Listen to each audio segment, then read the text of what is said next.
On s'intéresse maintenant à des paramètres statistiques, des paramètres de position. On va commencer par le premier paramètre de position, mode.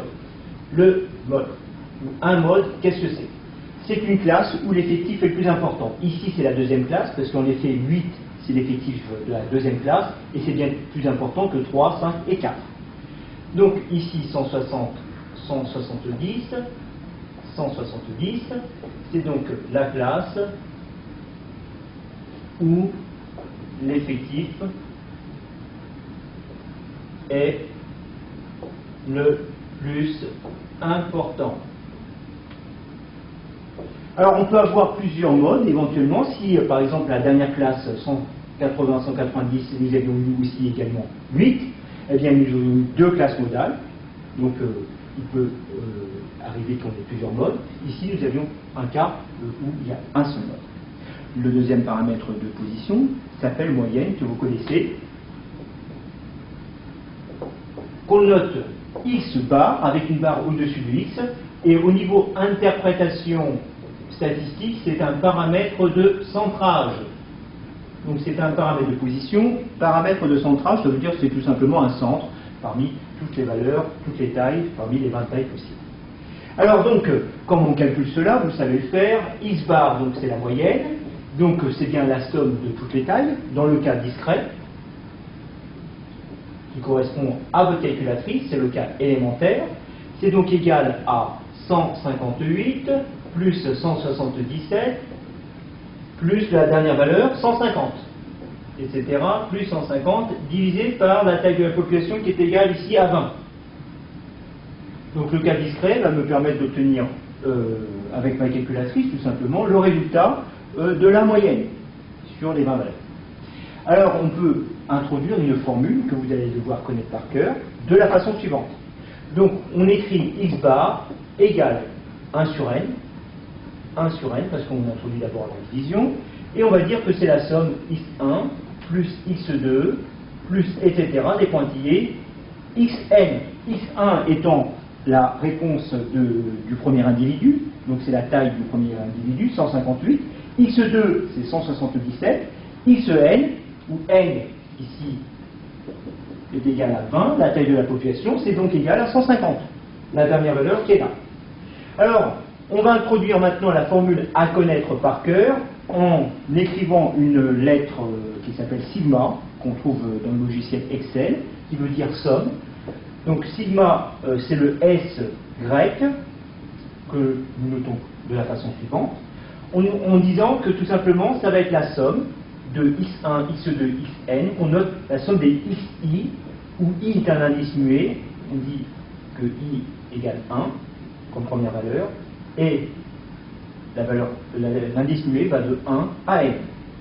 Donc j'encadre la formule que je dois connaître par cœur. Et question, est-ce que je peux obtenir une autre notation de cette formule, tout simplement en changeant l'indice muet? Eh bien la réponse est oui. Au lieu de mettre i, je peux mettre j. Ça revient strictement au même, c'est une formule équivalente, donc qui est tout à fait bonne.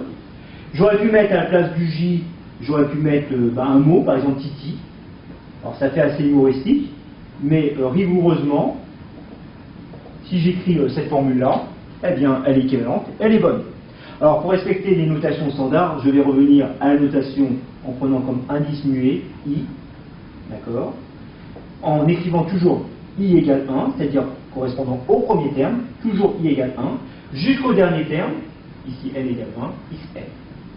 Donc c'est x bar égale 1 sur n, somme de i égale 1 à n des xi, et quand je l'applique, ça fait 1 sur 20, multiplié par, donc x1 c'est égal à 158, premier terme, plus 177, deuxième terme, et le dernier terme, plus 150. Et avec ma calculatrice, j'obtiens et j'admets le résultat suivant, c'est égal à 169,7, c'est ce que vous donne votre calculatrice, c'est le cas discret.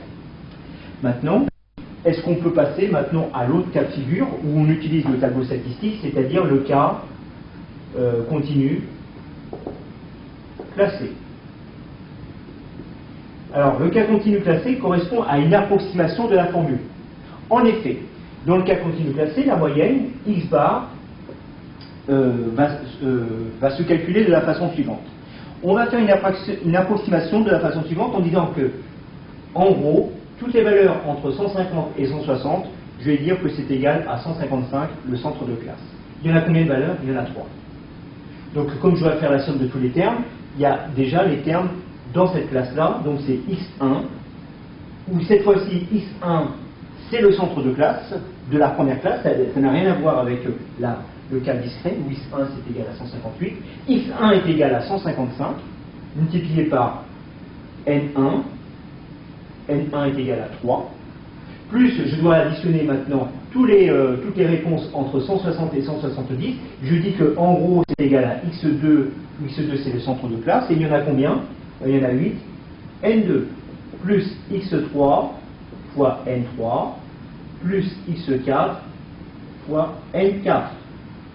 Et donc là je mets 1 sur n pour obtenir ma moyenne avec la division, et j'obtiens, dans le cas continu classé, je rajoute un petit c pour dire que je suis dans le cas continu classé, eh bien j'obtiens la moyenne approximative en faisant un arrondi, en disant que, je prends le centre de classe qui va représenter chaque classe. Et donc maintenant je vais pouvoir introduire ma formule avec le sigma, que je dois connaître par cœur, somme de i égale 1 à k, où k ça va être le nombre de classes, 4, dxi fois ni, et donc je l'encadre, parce que je dois connaître cette formule-là par cœur. Voilà. J'aurais pu mettre évidemment comme indice muet la lettre j égale 1 à n à k, dxj fois nj. Je dois préciser que k est égal à 4, c'est le nombre de classes. Et au niveau des calculs, je dis que x bar, dans le cas continu classé, c'est égal à 1 sur 20, multiplié par x1, donc c'est 155 fois 3, plus le dernier terme, donc c'est x4, c'est 185, fois l'effectif correspondant 4, et avec ma calculatrice, je vais admettre le résultat suivant, c'est égal à 170. Voilà. J'ai donc un résultat, vous pouvez le constater, 170 c'est très proche de 169,7, et on voit ici l'intérêt du cas continu classé. En effet, si par exemple, au lieu d'avoir une taille de population égale à 20, au lieu d'interroger 20 étudiants, j'en interroge 20 000, n est égal à 20 000, donc on compte le nombre de calculs, on a pratiquement 20 000 opérations. 19 999 addition plus une division. Donc ça fait 20 000 opérations, donc un temps de calcul qui est assez long. En revanche, si je fais l'approximation en conservant k égale 4, donc 4 classes, donc je vais toujours avoir mes 1, 2, 3 additions, plus mes 4 multiplications, plus la division, ça me fait 8 opérations contre 20 000 opérations. Donc au point de vue temps de calcul, eh bien je suis gagnant. Au point de vue résultat, je vais obtenir un résultat approximatif, mais dans le cas pratique, au niveau du management, ça ne va pas changer la décision. Donc on va conserver l'efficacité au niveau de la décision, mais on va gagner énormément en temps de calcul, en nombre de calculs. D'où l'intérêt du cas continu classé, donc qui est un cas très important. Les formules sont à connaître par cœur, et en plus il faut savoir les appliquer proprement. Voilà, nous avons terminé avec la moyenne, le mode et la moyenne, et on va passer maintenant au dernier paramètre de position qui s'appelle, le paramètre de centrage aussi, qui s'appelle médiane.